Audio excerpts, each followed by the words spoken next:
வருத்தப்படாத வாலிப சங்கம் படத்தின் மூலமா முதல்ல தமிழ் சினிமாவுக்கு என்ட்ரி கொடுத்தவங்க தான் நம்மளுடைய ஸ்ரீதிவ்யா. முதல் படத்திலேயே வந்துட்டு இவங்களோட பர்ஃபார்மன்ஸ் வந்துட்டு A1 அப்படின்னு சொல்லலாங்க. இந்த படத்துல வந்துட்டு இவங்களோட பர்ஃபார்மன்ஸும் முக பாவனைகளும் வந்துட்டு ரொம்ப கியூட்டா இருக்கும். அதனால வந்துட்டு டேரக்டர் எல்லாருக்குமே வந்துட்டு இவங்க ரொம்ப பிடிச்சிருச்சு. அது மட்டும் இல்லைங்க, தமிழ்நாட்டு ரசிகர்களுக்கிட்ட வந்துட்டு இவங்களுக்கு வந்து நல்ல பேர் வர ஆரம்பிச்சிருச்சுங்க. அந்த படத்துக்கு அப்புறமா இவங்களை எல்லாருமே வந்துட்டு ஊதா கலர் ரிப்பன் சொல்லி செல்லமாவே கூட ஆரம்பிச்சிட்டாங்க. அது மட்டும் இல்லைங்க, கிராமத்துரோட பாவட தாவணி கட்டி ஒரு பொண்ணு வேணுமா, கூப்பிடுங்கப்பா ஸ்ரீதிவ்யாவா, அந்த அளவுக்கு வந்துட்டு ஸ்ரீதிவ்யா ஃபேமஸ் ஆயிட்டாங்க. அதுக்கப்புறமா அவங்க கையில வந்துட்டு பல படங்கள் வந்துட்டு அடுத்தடுத்து வந்துகிட்டே இருந்தாலும் எந்த படமும் வந்துட்டு சொல்ற அளவுக்கு அவங்களுக்கு வந்துட்டு கிடைக்கவே இல்லை.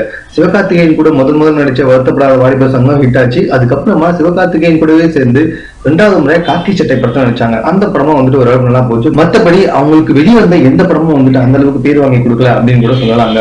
அவ்வளவு ஏங்க, காஷ்மீரா படத்துல கார்த்திக் கூட நடிச்சிருந்தாங்க. அந்த படத்துலயாவது அவங்க எப்படியாவது மறுபடியும் ஸ்டே ஆயிட்டு தமிழ் சினிமாக்குள்ள ரீஎன்ட்ரி கொடுத்துடலாம் அப்படின்னு நினைச்சிருந்த வேலையில அந்த படத்துல நயன்தாரா நடிச்சதுனால இவங்களோட கேரக்டருக்கு வந்துட்டு அந்த அளவுக்கு வேல்யூவே இல்லைங்க. கொஞ்சம் சீனுக்கு வந்து போனாலும் நயன்தாரா தான் எல்லாமே அதிகமா போக்கஸ் பண்ணதுனால அந்த படத்துல இவங்க பேர் வந்துட்டு சொல்ற அளவுக்கு எதுவுமே இல்லை. சரி, சிவகார்த்திகேயன் நமக்கு இன்னொரு சான்ஸ் கொடுக்குறேன்னு சொல்லியிருக்காரு அப்படின்னு சொல்லிட்டு சிவகார்த்திகேயனை எதிர்பார்த்து வந்த இவங்க இப்பதான் புரிஞ்சுக்கிட்டாங்கன்னா சிவகார்த்திகேயன் நம்பினா எதுவுமே வேலைக்கு ஆகாதுன்ட்டு. ஏன்னா சிவகார்த்திகேயன் வந்துட்டு இப்ப தமிழ் சினிமாவோட டாப் ஹீரோஸ்ல போயிட்டாங்க. அதாவது இப்ப சிவகார்த்திகேயன் கூட நடிக்கிறதுக்கு நயன்தாரா, அனுஷ்கா போன்ற முன்னணி நடிகர்கள்லாம் வந்துட்டு சிவகார்த்திகேயன் கூட நடிக்கிறதுக்கு ரெடியா இருக்கிறதுனால சிவகார்த்திகேயன் இவங்களை கண்டுக்கவே மாட்டாங்க. ஒரு சில தடவை போன் பண்ணா எடுத்து பதில் சொன்ன சிவகார்த்திகேயன் இப்பெல்லாம் போன் பண்ணா எடுக்கிறது கூட இல்லையா, அவங்க மேனேஜர் தான் எடுத்து சிவகார்த்திகேயன் தான் பிஸியா இருக்காங்க அப்படின்னு சொல்லி கட் பண்ணிடுறாங்களாம் பாத்துக்கோங்களேன். இதனால வரைக்கும் சிவகார்த்திகேயனை வச்சு இன்னொரு படம் எப்படியா நடிச்சு அது மூலமா தமிழ் சினிமாவில நின்றுடலாம்னு சொல்லிட்டு பிளான் பண்ணிட்டு வந்த ஸ்ரீதிவ்யாவுக்கு இது மிகப்பெரிய அதிர்ச்சியா இருக்காங்க. இப்ப வந்துட்டு எல்லா டேரக்டர்ஸ் கிட்டயும் வந்துட்டு போன் பண்ணி ஏதாவது சான்ஸ் இருக்கா அப்படின்னு சொல்லி கேட்டுட்டு இருக்காங்களாம்.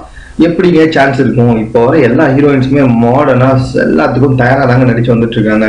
இவங்க இன்னும் பாவாடை தாவணி கட்டிக்கிட்டு இருந்தா எப்படிங்க ஒத்துப்பாங்க அப்படின்னு கூட பக்கத்துல இருக்க எல்லாருமே ஸ்ரீதிவ்யாவுக்கு அட்வைஸ் எல்லாம் பண்ணி வந்துட்டு இருக்காங்களாம். மேலும் இது போன்ற சினிமா செய்திகளை உடனுக்குடன் தெரிந்து கொள்வதற்கு எங்களுடைய சேனலை சப்ஸ்கிரைப் பண்ணுங்க. உங்களோட கமெண்ட்ஸ் எதுவும் இருந்தாலும் பரவாயில்லைங்க, எங்களுக்கு போஸ்ட் பண்ணிடுங்க. இந்த வீடியோ பிடிச்சிருந்தா மறக்காம லைக் பண்ணிடுங்க. தேங்க்யூ.